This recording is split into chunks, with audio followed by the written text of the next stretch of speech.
O tema dessa noite é temperamentos transformados. Se você viu a nossa chamada no Instagram, nós vamos falar hoje sobre esse tema que é tão contextual, né, no tempo em que nós vivemos.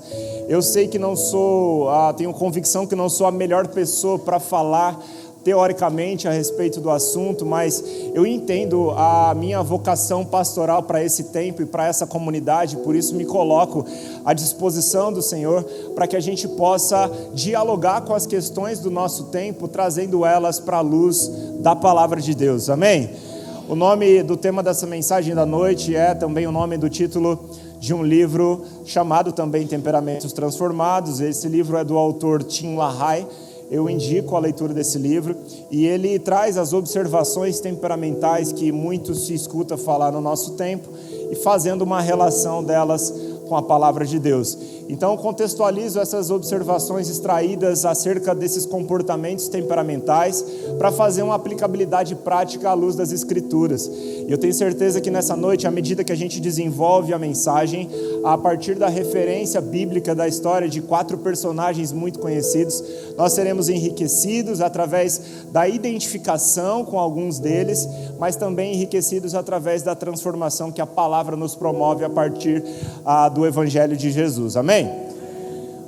Essa teoria ela foi formulada por Hipócrates, que viveu do ano 460 a 370 a.C. Ele é frequentemente chamado como o pai da medicina, e ele foi o grande nome no mundo médico na antiga Grécia. Nos interessa porque ele reconheceu as diferenças dos temperamentos entre as pessoas e apresentou essa teoria que nos explica.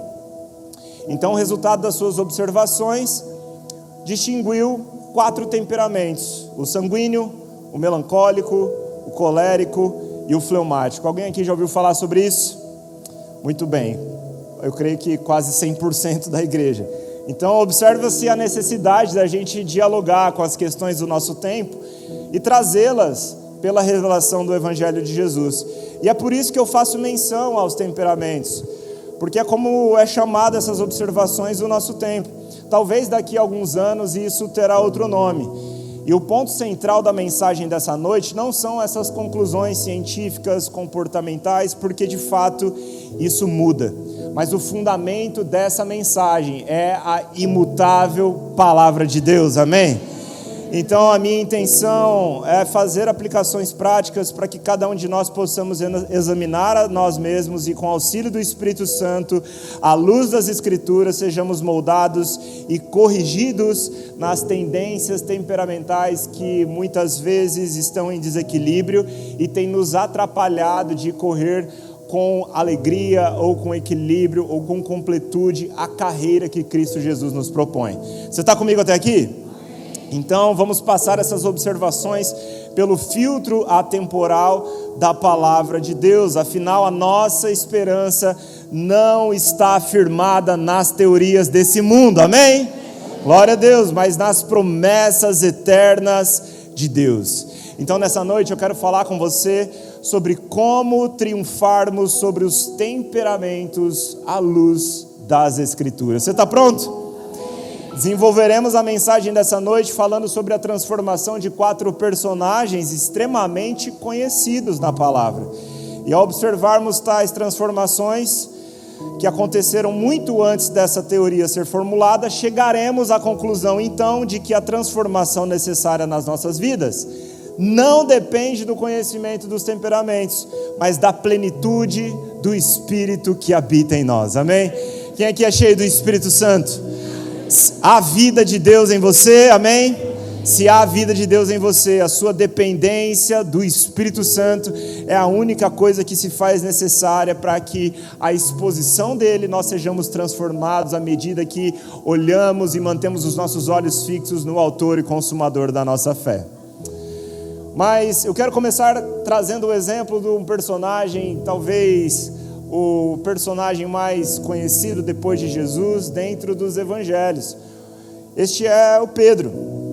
Essa teoria observa que as características de Pedro são muito similares ao que nós chamamos, a partir dela, de alguém sanguíneo. Ele é um personagem muito extrovertido e querido no Novo Testamento, e a razão é muito simples. Por ser muito extrovertido, seus defeitos se tornam visíveis a todos. Eu tenho certeza que à medida que a gente caminhar na descrição desses personagens, assim como também na sua transformação, expostos ao poder de Deus, você vai se identificar com um ou talvez até com alguns deles. Então eu oro que seu coração esteja aberto para que quando a gente traga esses exemplos, você também seja alcançado por eles, amém? Muito bem, então Pedro é alguém totalmente extrovertido, seus defeitos ficam visíveis a todos. Ele tropeça de modo impetuoso pelas páginas dos evangelhos, deixando à mostra a carne crua do sanguíneo. Em um momento ele é muito amável, em um momento ele é alegre, no outro ele assusta com as suas atitudes. É um homem evidentemente mais sanguíneo da Bíblia.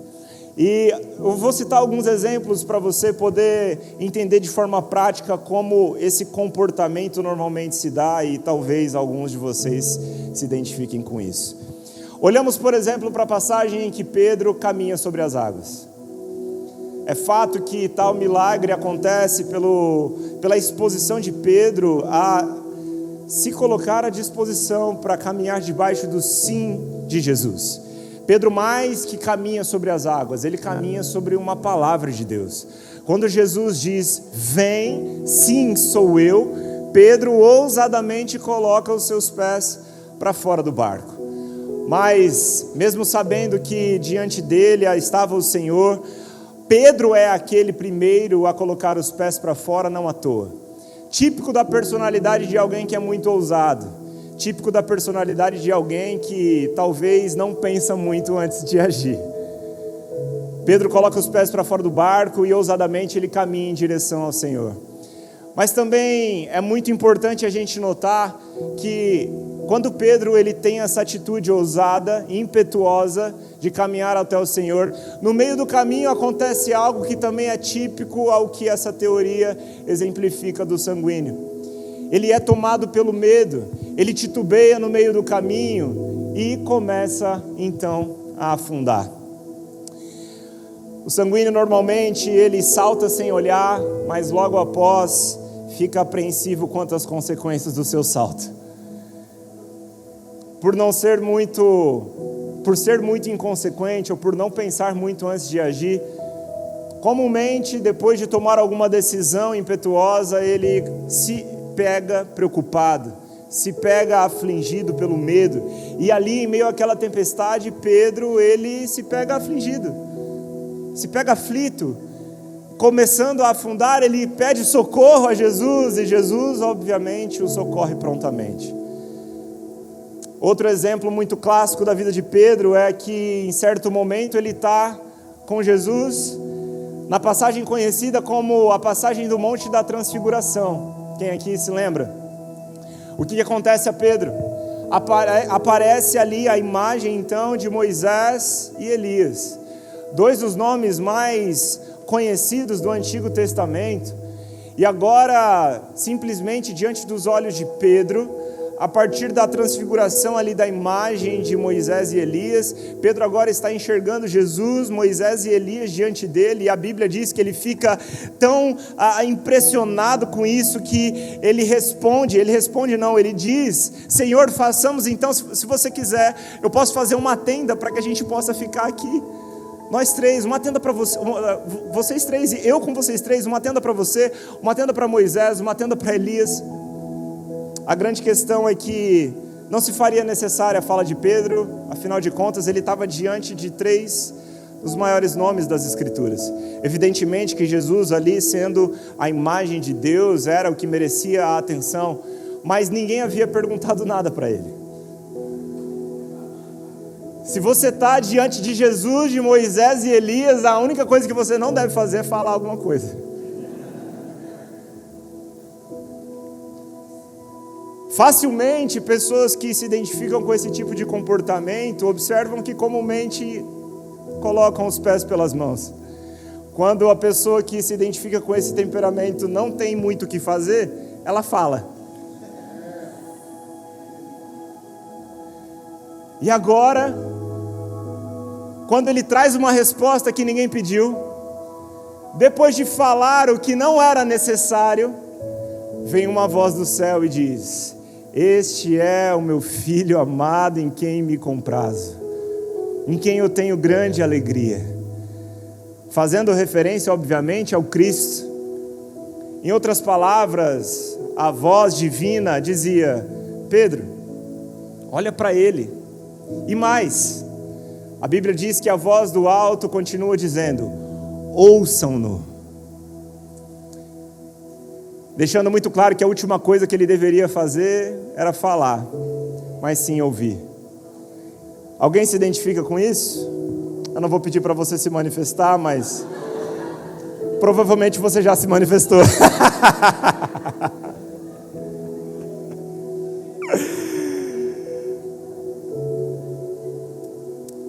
Esse mesmo Pedro é o Pedro que decepou a orelha de Malco. Quem se lembra? Passagem a qual Jesus está sendo capturado pelos servos do sumo sacerdote. Ele está sendo capturado para ser preso, levado à sua morte. E a Bíblia diz que quando chegaram para prender Jesus, Pedro então ele saca uma espada e corta a orelha de um dos servos do sumo sacerdote. E Jesus naquele momento olha para ele e o repreende, como assim? Pedro, você não precisava fazer isso. E Jesus ainda diz: será que você não sabe que se eu quisesse, eu convocaria milhares de anjos, meu pai enviaria milhares de anjos para me defender? Em outras palavras, Jesus estava dizendo: Pedro, eu não preciso que você me defenda. Interessante, meus irmãos, perceber que esse fato acontece depois do momento em que, ao chegarem para capturar Jesus e o questionarem sobre a sua identidade, Jesus responde: sim, sou eu. E quando ele responde isso, todos caem pelo poder que sai da palavra de Jesus. Em outras palavras, Jesus não precisava de ninguém para defendê-lo, porque o relato bíblico nos mostra de forma clara que não é que Jesus foi preso, ele se entregou. Ele decidiu se entregar. Ninguém é capaz de prender e matar a Deus a não ser que ele se entregue. Agora está lá Pedro, tentando defender Deus. Sem pensar muito, toma mais uma repreensão de Jesus. Não satisfeito em tomar várias repreensões de Jesus, em um dado momento ele tem a bela ideia de repreender Jesus. Jesus, predizendo a sua morte, predizendo o tempo em que seria necessário que ele morresse, mas que ressuscitaria no terceiro dia, embora ouvindo as palavras de Jesus acerca da ressurreição dele, Pedro o repreende dizendo: de modo algum você fará isso. A Bíblia diz que Pedro chama Jesus num canto e repreende Jesus. Jesus olha para Pedro e diz: afasta-se de mim, Satanás. Você se importa muito com as coisas dos homens e pouco com as de Deus. É interessante que esse fato também acontece depois dele ter sido boca da resposta para Jesus de quem ele era. Se lembra que Pedro, ele confessa Cristo? Jesus chega aos seus discípulos e diz: quem os homens dizem que eu sou? Alguns dizem que você é Elias, outros dizem que você é João Batista, ou alguns dos profetas. E vocês, quem vocês dizem que eu sou? Pedro se levanta ousadamente, rápido para falar, e diz: tu és o Cristo, o Filho do Deus vivo. Não demorou muito para que, depois de ter acertado, como raramente aconteceu, logo depois ele estava tentando defender o Filho do Deus vivo. Jesus sabia das boas intenções de Pedro, mas naquele momento era muito necessário que o Espírito que estava conduzindo Pedro ali, que estava influenciando Pedro a tentar repreender Jesus, a tentar impedir que a morte dele acontecesse. Era necessário que esse espírito fosse repreendido. Esse Pedro também é o mesmo que, depois de ter dito que estaria com Jesus e que jamais o abandonaria, o nega 3 vezes por medo. Medo que os líderes religiosos fizessem com ele aquilo que fariam com Jesus. Em um dado momento, quando Jesus disse antecipadamente que alguém o trairia, Pedro diz: Senhor, ainda que todo mundo te traia, eu não vou te deixar. Um tanto inconstante, momentos depois, Pedro está dizendo que não conhece Jesus. Não apenas uma, não apenas 2, mas 3 vezes. Mas tão interessante quanto observar as fragilidades desse traço comportamental de Pedro, vemos também que agora, a partir de Atos 2, cheio do Espírito Santo, depois da vinda do Espírito de Deus que hoje governa a igreja, Pedro agora tem uma vida controlada pelo Espírito Santo. Esse mesmo Pedro, meus irmãos, que se acovardou por causa do medo dos líderes religiosos, agora diante deles estava cheio de coragem para pregar o Evangelho. Uma coragem constante, uma coragem que não o fez parar, mas quando foi necessário que ele tivesse ainda mais coragem, o que ele fez foi orar para continuar.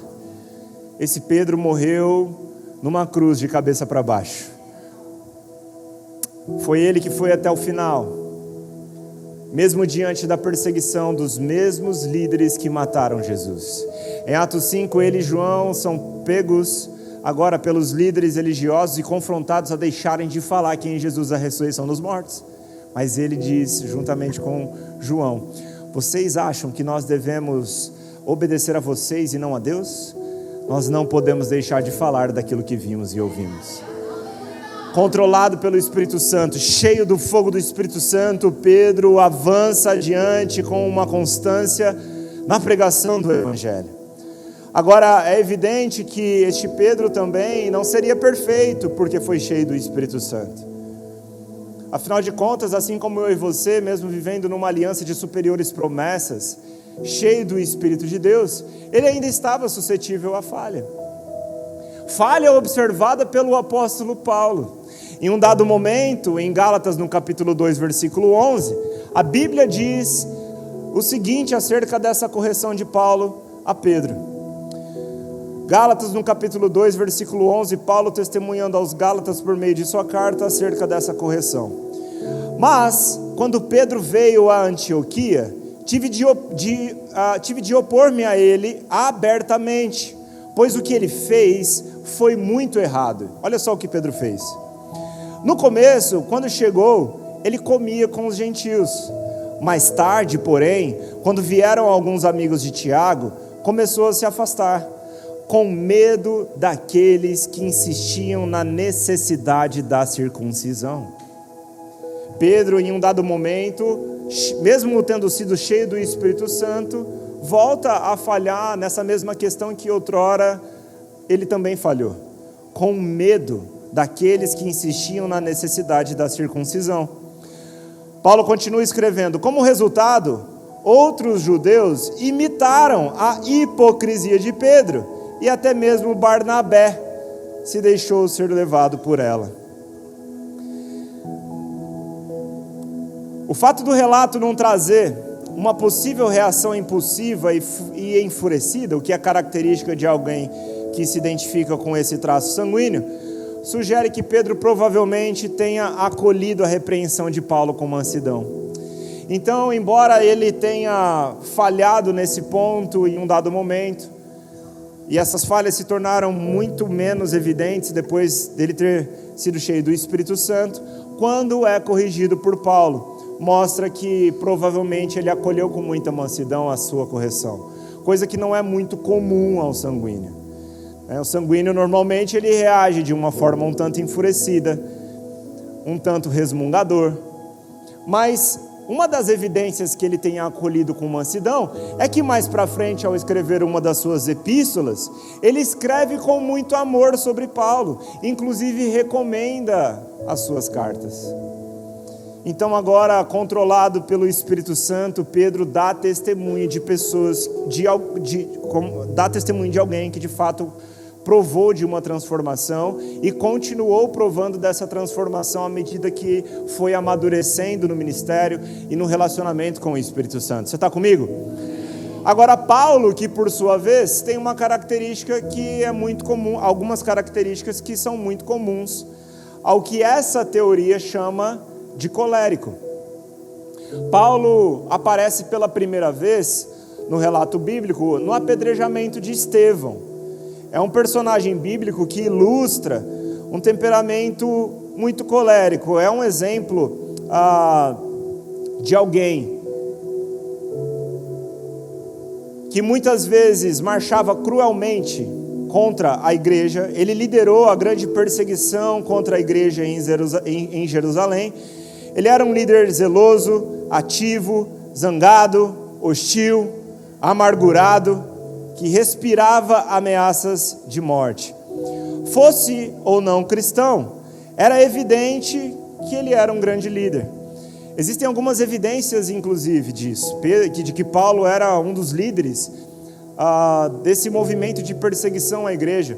Uma delas, inclusive, como é relatado em Atos 7, após o apedrejamento de Estevão, a Bíblia diz que testemunhas daquele acontecimento, depois de terem trazido agora Estevão nu para fora da cidade, deixam as vestes dele aos pés de um jovem chamado Saulo de Tarso. Alguns comentaristas bíblicos dizem que isso faz alusão, ou isso se deu pelo fato dele ser o líder daquela perseguição, mesmo jovem. Outros comentaristas dizem que isso se deu pelo fato dele ser pertencente ao Sinédrio, mesmo jovem. Era alguém muito dotado de intelectualidade, alguém com muitas características impetuosas de um líder. Agora, liderança que não era direcionada de uma forma boa, liderança que era direcionada para algo ruim. Contudo, um dia ele está a caminho de Damasco e neste caminho ele é encontrado por Jesus.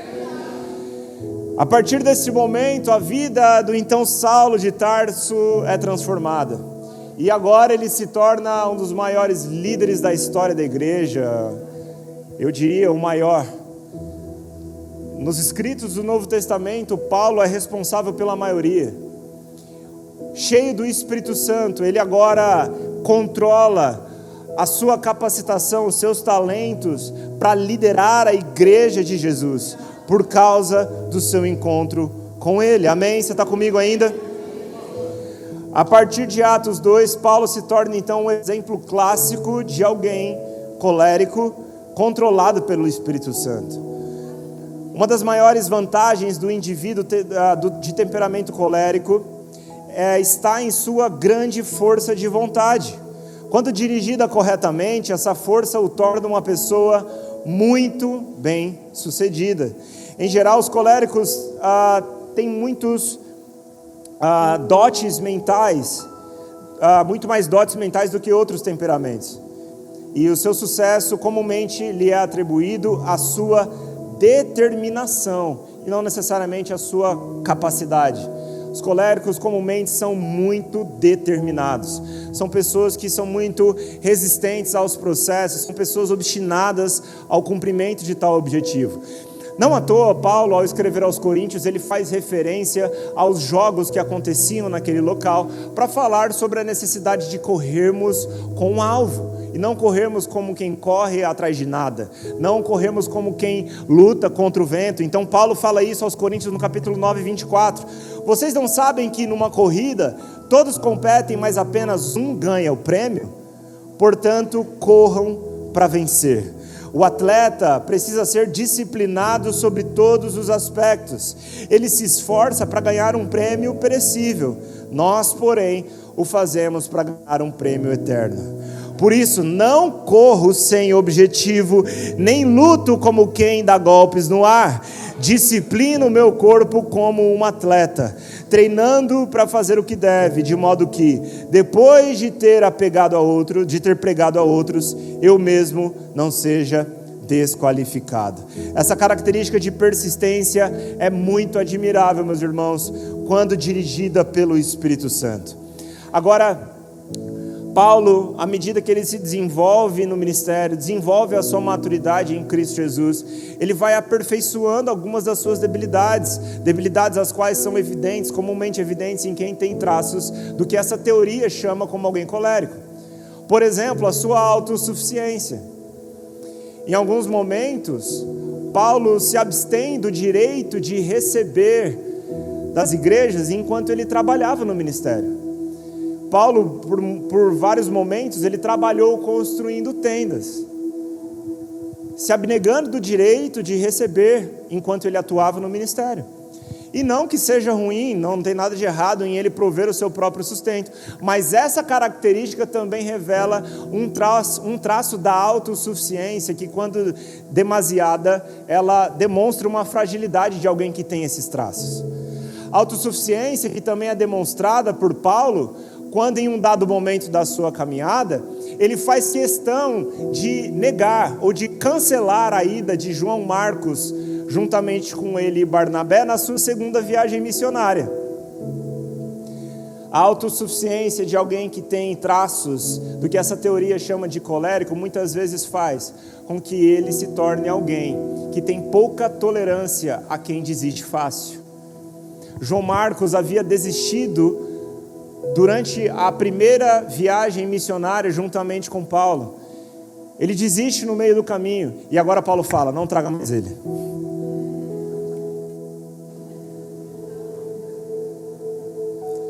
Minha esposa está falando para falar de mim.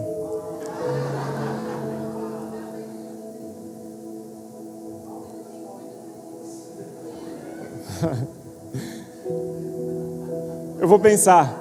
Eu vou tentar pensar num ponto mais fácil. Agora, olha só, Paulo ele faz questão de não apenas negar a presença de João Marcos, como ele se mantém na sua decisão, gente, ao ponto de que para isso fosse necessário se separar de Barnabé. João Marcos era parente de Barnabé. Barnabé foi o cara que defendeu Paulo no início do ministério. Agora, por vezes arrogante, o colérico ele não tem muitos problemas em às vezes ter que se separar de pessoas, em ter que decidir por se ausentar em alguns relacionamentos, em detrimento da sua autossuficiência. Agora é tão interessante observar que Paulo, sendo moldado pelo Espírito Santo, ele abre mão dessa autossuficiência em um determinado momento da sua vida. Ao escrever para Timóteo na sua segunda carta, em um dado momento ele diz: Timóteo, venha depressa porque todo mundo me abandonou. Eu estou sozinho. Inclusive, incrivelmente, ele manda trazer consigo Marcos. E ainda diz, porque ele muito me será útil no ministério. Paulo já estava próximo do final do seu ministério, próximo do final da sua jornada, e tendo amadurecido nessa caminhada com o Espírito Santo, agora ele dá um passo atrás da sua autossuficiência e expressa a sua necessidade de alguém que faz parte do mesmo corpo, alguém que tem algo valioso ao ponto de ser necessário na vida de Paulo. Eu não sei se você se identifica com talvez esse traço de personalidade, mas eu me identifico um pouco com Paulo. Algumas pessoas, as pessoas mais próximas de mim e que conhecem um pouco dessa teoria que eu estou expondo aqui, dizem que eu tenho traços de alguém que essa teoria diz ser um colérico. Então, eu confesso que ao observar e ler a vida de Paulo, eu me identifico com algumas das suas atitudes, que por vezes não são muito sensíveis. Inclusive tenho um pouco de dificuldade, confesso, de lidar com a característica daqueles que são melancólicos. É um desafio lidar com o sentimento das pessoas, porém controlado pelo Espírito Santo, Paulo, ele é movido por compaixão agora nas suas cartas. A gente vê ele se dirigindo às pessoas com a paz do Senhor. Esse Paulo que antes carregava características de ser alguém que era enfurecido, alguém que nós dizemos ser rabugento, essa pessoa normalmente tem traços de alguém que se irrita com facilidade. Paulo consegue agora, submetido ao Espírito Santo, escrever sobre alegria mesmo estando preso. Você percebe a diferença e o contraste na vida de alguém que agora é cheio do Espírito Santo? Paulo está preso, meus irmãos, passando por provavelmente uma das condições mais difíceis da sua vida, mas mesmo preso ele consegue escrever sobre alegria. O que talvez seria comum a alguém que tem esse traço de personalidade, estar reclamando, estar enfurecido, estar bravo com a vida. Agora Paulo, ele consegue encorajar os irmãos em Filipenses a respeito de uma alegria que não provém das circunstâncias, a respeito de uma alegria que provém do alto, a respeito de uma alegria que provém daquele que é eterno. E ele encoraja os irmãos a respeito da paz, inclusive fala para que não vivam preocupados, o que eu confesso ser um desafio muito grande. Não vivam preocupados com coisa alguma, em vez disso, orem ao Senhor pedindo por aquilo que precisam, agradecendo-lhes por tudo que Ele já fez. Então, a paz de Deus, que excede todo entendimento, guardará os seus corações e a sua mente em Cristo Jesus. Percebe como você e eu não devemos usar os traços da nossa personalidade como desculpa para não sermos submissos ao Espírito? Nem mesmo coléricos, a dificuldade de lidar com aqueles que são mais sensíveis. Como, por exemplo, o que, segundo essa teoria, era Moisés. Talvez você se identifique com alguém que tem essa característica de melancolia. Talvez você já tenha lido a respeito dessa teoria e fala: o melancólico sou eu. Provavelmente seja. Em geral, o melancólico possui uma mente muito privilegiada e uma tremenda capacidade de experimentar todo tipo de emoções. Não à toa, alguns dos maiores gênios do mundo foram melancólicos superdotados, que muitas vezes desperdiçaram seus talentos em grandes crises de angústias. Então, o maior perigo de alguém que carrega esse traço de personalidade está em se entregar aos pensamentos negativos e exagerarem nas suas tendências pessimistas. Mas, observando o talento de Moisés, é inegável que Deus ele é muito assertivo ao entregar a responsabilidade que entrega a Moisés, obviamente não apenas pela capacidade humana de Moisés, mas apesar também dos seus defeitos. Só que é interessante a gente observar, meus irmãos, que era necessário alguém que tivesse algum tipo de habilidade com detalhes para receber as 613 ordenanças de Deus. Moisés recebe a lei de Deus, ele é o encarregado de zelar por todos os detalhes de 613 mandamentos. Ele recebe a lei e ele entrega ao povo, e ele tem a responsabilidade de conduzir o povo debaixo dessa lei. Só alguém com um quê de genialidade poderia fazer isso. Não à toa também foi para Moisés que Deus dá a instrução da construção do tabernáculo, cheio de detalhes, com uma riqueza de detalhes até mesmo nas vestes sacerdotais. Essa responsabilidade é incumbida a alguém que era muito detalhista. Agora, por vezes também, as pessoas que se identificam com esse traço de personalidade dito por essa teoria, lidam muitas vezes com um complexo de inferioridade demasiado. São pessoas que ao receberem alguma instrução, geralmente vão levantar muitas desculpas. É ou não é? Por exemplo, quando Deus vai ao encontro dele lá em Êxodo no capítulo 3 e entrega a missão de libertar o povo do cativeiro, Moisés dá 5 desculpas.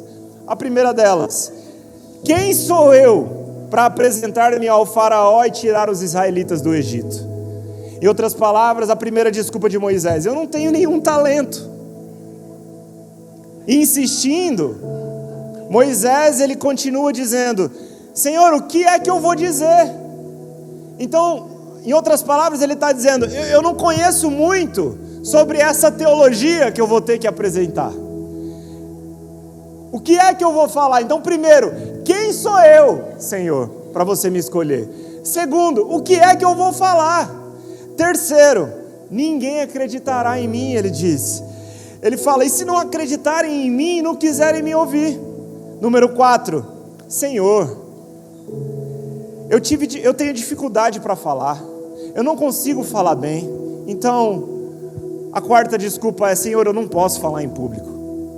A quinta desculpa é como se ele tivesse esgotado os seus argumentos, e ele fala: Senhor, envia outra pessoa em meu lugar, deixando claro o seu desejo de não ir. Então, ele fala sobre ele questiona sobre a sua própria capacidade. Ele questiona o Senhor sobre o que ele iria falar. Ele questiona ao Senhor sobre ninguém acreditar nele.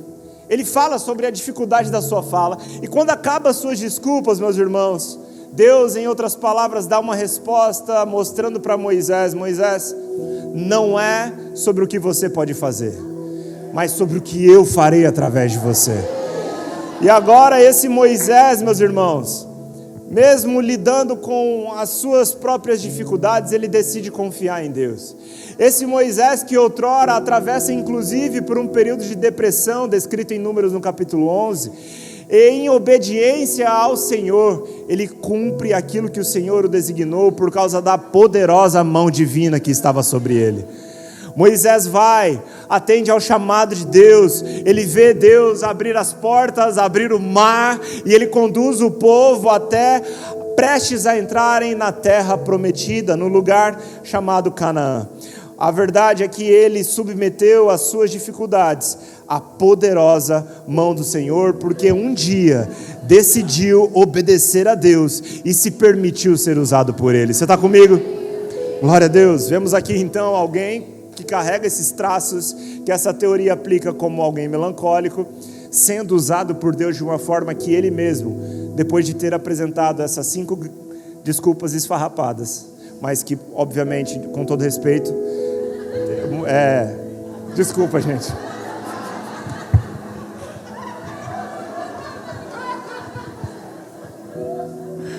Com todo respeito, eu me arrependi rápido. Com todo respeito, eu entendo que existia verdade para Moisés nisso.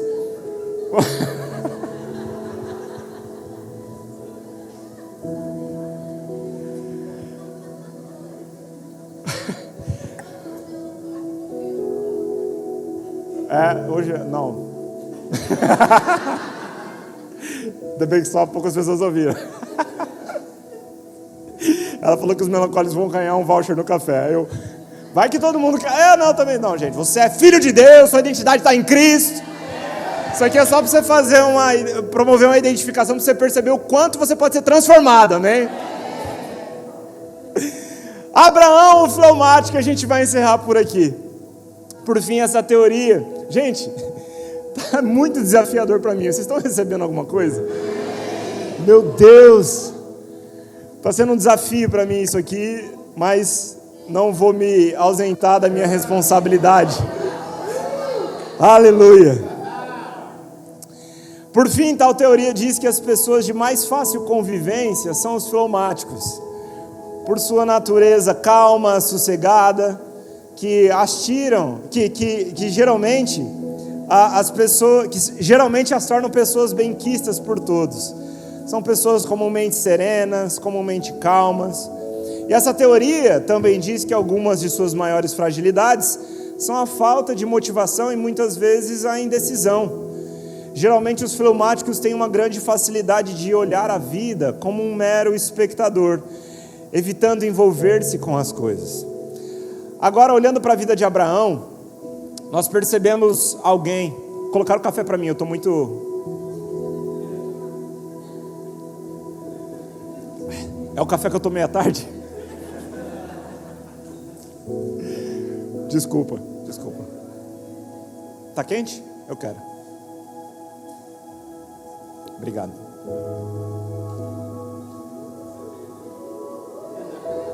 Nossa, muito bom. Parabéns. Obrigado. Esther, obrigado, Esther. Estrelinha dourada. Vamos lá, gente. Observando a vida de Abraão, a gente vê que, por exemplo, esse traço de cautela muitas vezes fez com que ele hesitasse, né, em alguns momentos, e se tornasse alguém um tanto inseguro em suas decisões. Por exemplo, por ser muito apegado à sua terra e aos seus parentes, o Senhor o diz: saia da tua terra, da sua parentela e vai para a terra que eu lhe mostrarei.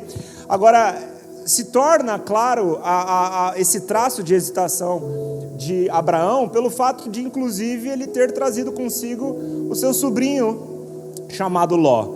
Então, ele saiu da sua terra em meio dos seus parentes, mas levou seus parentes junto contigo. Então, talvez ele tenha lidado com um pouco de insegurança nessa decisão. Fato é que, mesmo diante desse desafio, tendo sido chamado pelo Senhor, ele decide corresponder. E agora nós vemos um Abraão sendo tomado pela força da fé e, numa história muito dramática, ele demonstra essa fé ao subir com o seu filho Isaque para o sacrifício conforme Deus havia ordenado. Abraão, ao subir um monte para poder sacrificar Isaque, o filho da promessa, depois de ter esperado 25 anos para essa promessa se cumprir, Abraão está muito decidido. Abraão está pronto para sacrificar o seu filho e, ao mesmo tempo, tinha fé suficiente para crer que Deus providenciaria o cordeiro. Essa foi a resposta dele, inclusive, quando estava subindo o monte. Isaque olha para ele e fala: pai, eu estou vendo a lenha, eu estou vendo o fogo, mas cadê o cordeiro para o sacrifício? Abraão responde para o seu filho: Deus providenciará o cordeiro. A comum hesitação de um fleumático, alguém que tem por característica caminhar em muita dificuldade de tomar uma decisão, alguém que prefere se ausentar do envolvimento em muitas questões, agora está muito decidido a tomar uma decisão drástica: sacrificar o seu filho em ordenança, em obediência àquilo que o Senhor o instruiu a fazer. Mas ele estava tão convicto que a resposta dele é: Deus providenciará o cordeiro. Ele estava tão pronto para sacrificar Isaque quanto convicto de que Deus providenciaria o cordeiro. É isso que acontece quando ele levanta a faca. Uma voz do alto vem e diz, através do anjo do Senhor: Abraão, não faça isso com o menino. Quando ele levanta a cabeça, então ele vê um cordeiro amarrado no tronco de uma árvore. Aquele cordeiro que é um prelúdio de Cristo Jesus. Inclusive, quando Jesus está agora na nova aliança falando sobre Abraão para os fariseus, ele diz: Abraão alegrou-se ao ver o meu dia. Quando Abraão levanta a cabeça, ele enxerga aquele cordeiro, a imagem do Cristo que agora faria esse sacrifício no nosso lugar. Ele se tornaria o sacrifício por nós, e naquele momento Abraão tem essa imagem do Cordeiro Santo.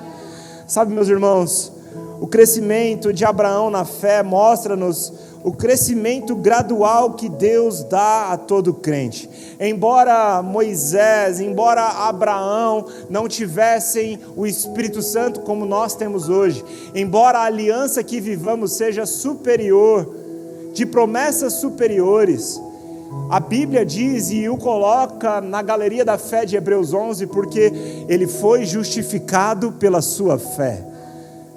De Gênesis a Apocalipse, nós somos justificados pela nossa fé. E a fé na promessa, meus irmãos, entende que para ele era ainda mais difícil. Nós temos o Espírito Santo aqui hoje habitando em nós.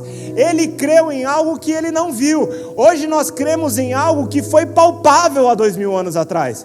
Abraão confiou nas promessas de Deus sem ter visto o Cristo. Ele morreu confiando nessa promessa que um dia aconteceria.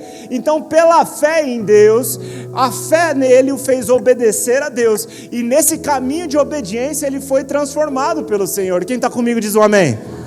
Então, meus irmãos, esse crescimento que Deus nos promove em meio do caminho de obediência que Ele nos convida a seguir, é um passo necessário para que todos nós venhamos então a passar, a provar pela experiência de uma nova criatura que apresenta ao mundo o fruto do Cristo. Essa é a expectativa do Senhor para nós.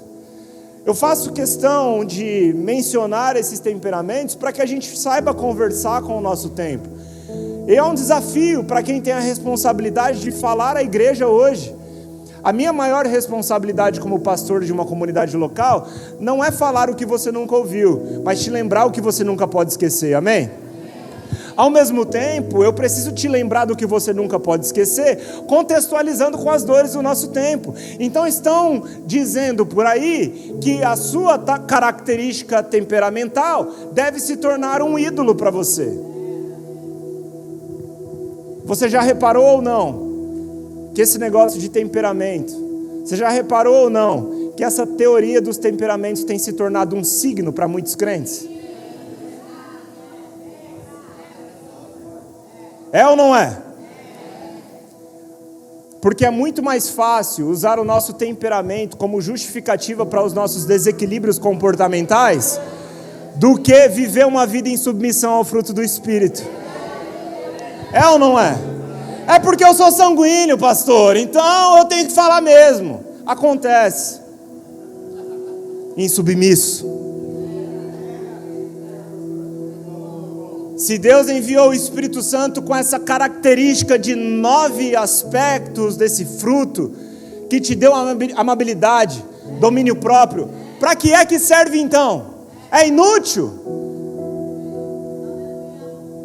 É ou não é? Você ainda está aqui? E aí o que acontece é que talvez você esteja vendo portas se fecharem diante de você, e talvez você se questione dizendo, será que Deus não quer me abençoar com isso? Não. A verdade é que você, em seu desequilíbrio, tem destruído os relacionamentos com pessoas que te dariam acesso a portas que você tem orado para entrar.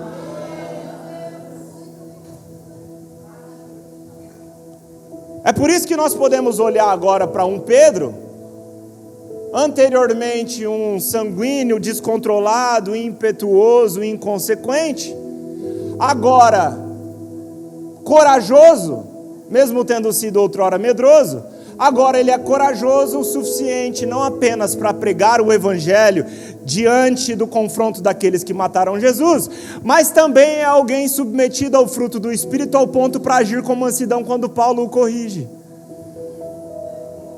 A verdade é que nós precisamos desfazer a nossa própria auto-idolatria e dar espaço no nosso coração para que no trono dele se assente o Rei dos Reis, para que assim então nós possamos caminhar numa vida em que o fruto do Espírito nos governe.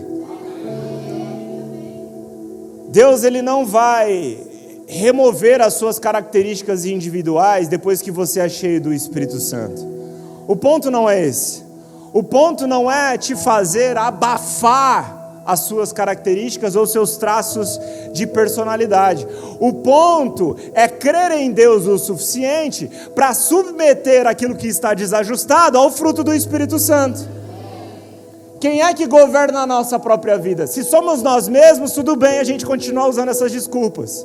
Se é o Espírito Santo de Deus, então nós precisamos crer que nele há provisão suficiente para que as nossas decisões não sejam tomadas com base naquilo que nós sentimos, mas que sejam decisões tomadas com base naquilo que Deus nos orienta, e não apenas nos orienta, mas nos promove capacidade para. Então destrone os seus traços de personalidade do seu coração e permita que Deus te governe, permita que Deus te transforme, permita que Deus te molde. Aleluia! Essa mensagem não é uma mensagem sobre temperamentos, essa mensagem é uma mensagem sobre fruto do Espírito. Essa é uma mensagem sobre submissão a Deus. Essa é uma mensagem sobre um senhorio. Se o Senhor da sua vida, se o Senhor da minha vida sou eu, então tudo bem eu pensar que eu posso usar essas coisas como desculpa. Se o Senhor da minha vida é Ele, então eu devo me submeter. Não abafando quem eu sou, mas me permitindo conhecer-me nele, porque é Ele quem apresenta quem eu sou de fato. A minha identidade está nele. Eu sou quem Ele diz que eu sou. Eu posso o que Ele diz que eu posso. Eu tenho o que Ele diz que eu tenho. E nisso está a minha confiança, nisso está a minha fé. Por isso, como alguém que vive pela fé, eu vivo por aquilo que creio e por isso eu me submeto àquilo que eu creio.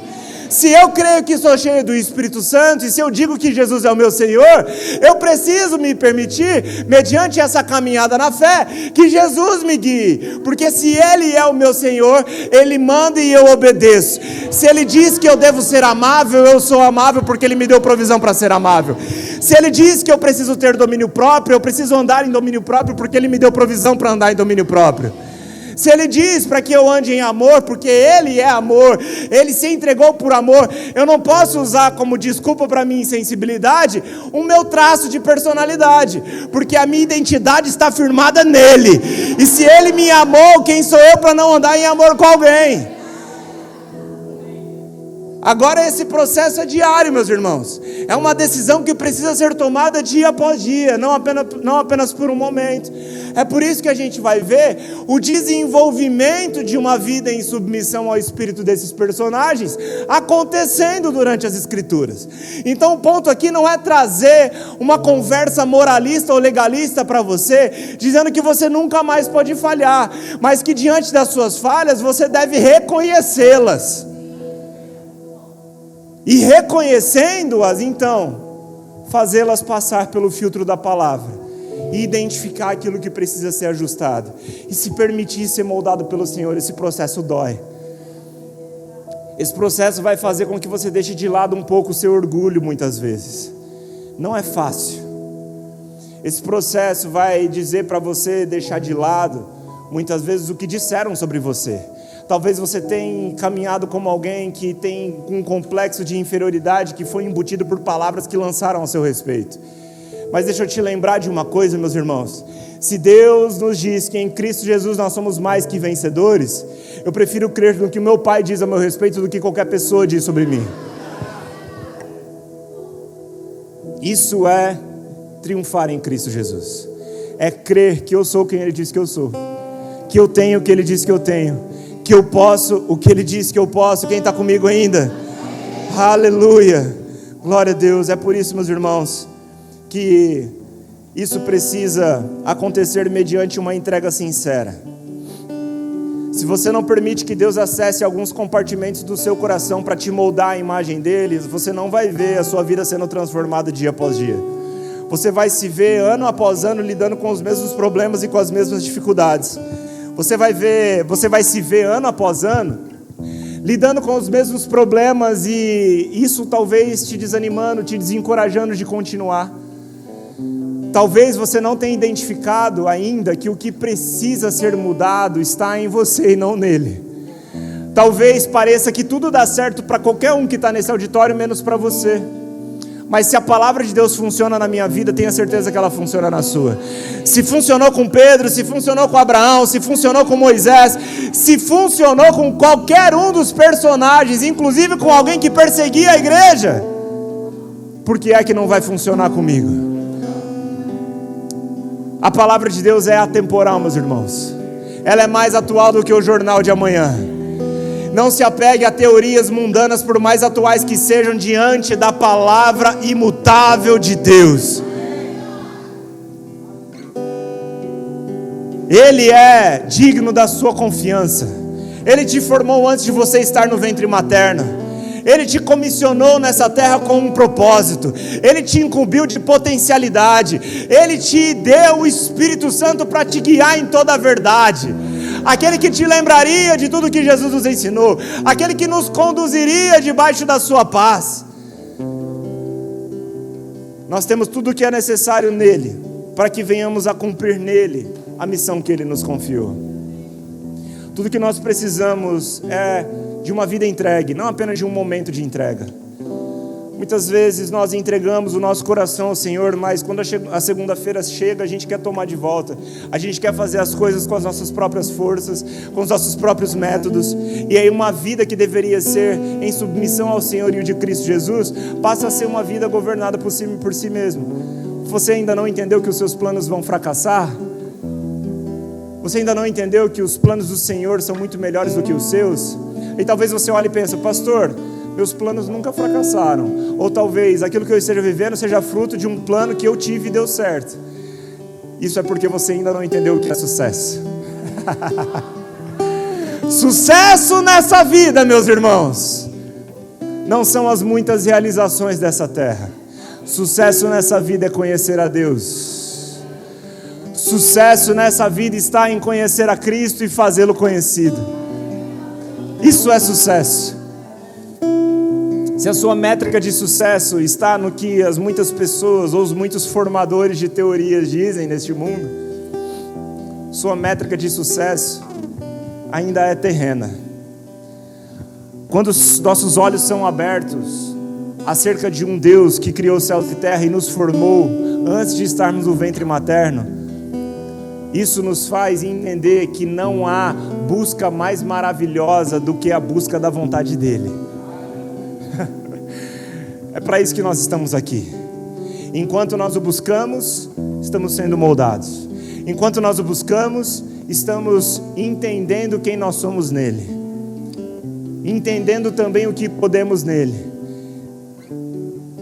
Tenha certeza que nesse caminho de perseguir a vontade de Deus, você nunca vai se ver entediado. Não tem nada mais empolgante do que perseguir o plano de Deus na sua vida. Oh, meus irmãos, essa vida vai te levar a momentos de muita aventura. E se nós caminhamos com a convicção dessa obra eterna e espiritual, correremos até o final, sabendo que muito melhor é o que Ele tem para nós. Muito melhor do que o que essa terra tem a nos oferecer. Assim chegaremos um dia diante dEle e prestaremos contas das nossas obras, sabendo que de fato entregamos a Ele tudo aquilo que Ele nos deu. Se você não tem devolvido a Deus tudo aquilo que Ele tem colocado nas suas mãos, você tem feito das bênçãos um ídolo. Se você chegar a Deus procurando apenas por bênçãos, deixa eu te falar de uma boa notícia: não vai faltar pão e peixe multiplicado para você. Deus não se importa em dar ao necessitado aquilo que ele precisa. Agora, isso é tão pouco perto do que Ele tem a te oferecer. Ao invés de ser alguém que chega a Deus buscando apenas aquilo que Ele tem a te dar, seja alguém interessado em conhecer quem Ele é. Ao conhecê-lo, você vai encontrar um lugar que é tão mais prazeroso, porque você vai entender que as suas necessidades são supridas nele de uma forma tão suficiente, ao ponto de entregar a sua vida por completo a Ele e poder participar do milagre da multiplicação e não apenas degustar da multiplicação. Esses são os discípulos que estão seguindo Jesus. Eles não apenas comem do pão e peixe multiplicado, mas eles entregam o pão e peixe para serem multiplicados. Eles distribuem o pão e o peixe. Eles participam do milagre, eles alimentam a outros.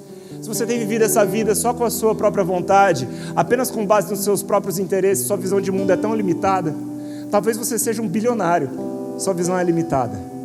Você pensa muito pequeno.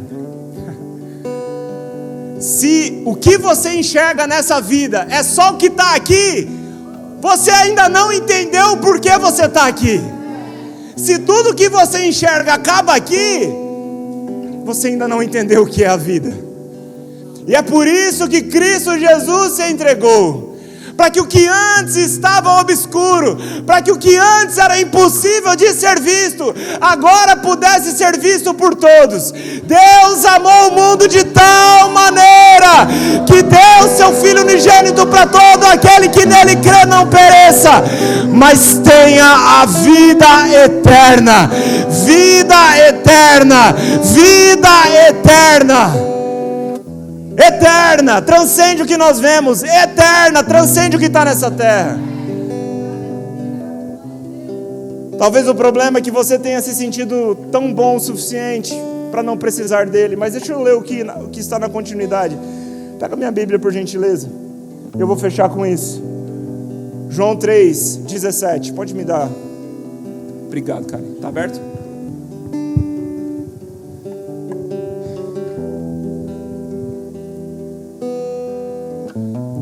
João no capítulo 3, versículo de número 17. Estou estendendo um pouco porque agora que eu entrei naquilo que eu gosto de pregar. Ai, meu Deus. Talvez você conheça esse versículo de cor e salteado por já ter escutado muitas vezes. Porque Deus amou o mundo de tal maneira que deu seu Filho unigênito para todo aquele que nele crê não pereça, mas tenha vida eterna. Amém? Esse talvez seja o versículo mais conhecido mundialmente.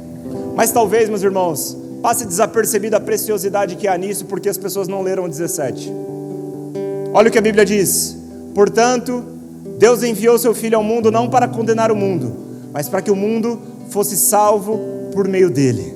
Salvo por quê? Porque quem não crê nele já está condenado. Versículo 18. Quem não crê nele já está condenado. Mas quem não crê nele é condenado, mas quem não crê já está condenado porque não acreditou no nome do Filho unigênito de Deus. Se eu e você não entendemos a realidade que estamos sem Deus, dificilmente entenderemos o porquê precisamos dele. Um caminho de destituição eterna de Deus está reservado para cada um de nós. É por isso que Paulo afirma aos romanos que todos pecaram e destituídos estão da glória de Deus. Eu e você precisamos dele porque a condenação já está sobre nós. Um dia a condenação eterna entrou no mundo por causa do pecado de Adão.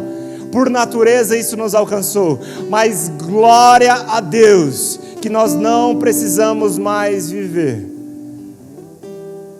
separados dele. Não precisamos mais passar a eternidade distantes dele. Porque Romanos no capítulo 5, Paulo diz que se pelo pecado de um a morte entrou no mundo, muito maior é, meus irmãos, a obra do segundo Adão. Pelo sacrifício dele entrou no mundo a graça de Deus, o perdão de pecados, e é com ele que nós reinamos em vida. O pecado de um trouxe morte, a morte do segundo Adão trouxe vida. Um caminho de morte está reservado eternamente para aqueles que não creem em Cristo Jesus. Porque Deus é mau? Não, porque é justo que assim seja. Um dia Deus disse: se você comer do fruto, você certamente morrerá. Todos pecamos, todos estamos mortos até que Cristo Jesus, na cruz do Calvário, manifesta a sua obra. Então, se você crê nele, o caminho de morte que você está sem ele, tem a oportunidade de ser transformado. Não sou eu quem digo, é ele quem diz. Então, é esse Jesus que também diz que ele é o caminho, ele é a verdade, ele é a vida, e que ninguém vai ao Pai se não for por ele. Ele é a única porta de acesso a Deus. Quando ele diz que ele é o único, automaticamente ele reprova todos os outros. Não faça de Jesus apenas um simpatizante na sua vida. Não faça de Jesus apenas um amuleto na sua vida. Não faça de Jesus apenas uma programação religiosa do domingo. Jesus é o Senhor. E o Senhor Jesus é o único caminho que nos leva ao Pai. Chegou a hora de você se desfazer de todo o outro ídolo que você tem carregado no seu coração e dar espaço para que o único Senhor, o Rei dos Reis, se assente no trono do seu coração.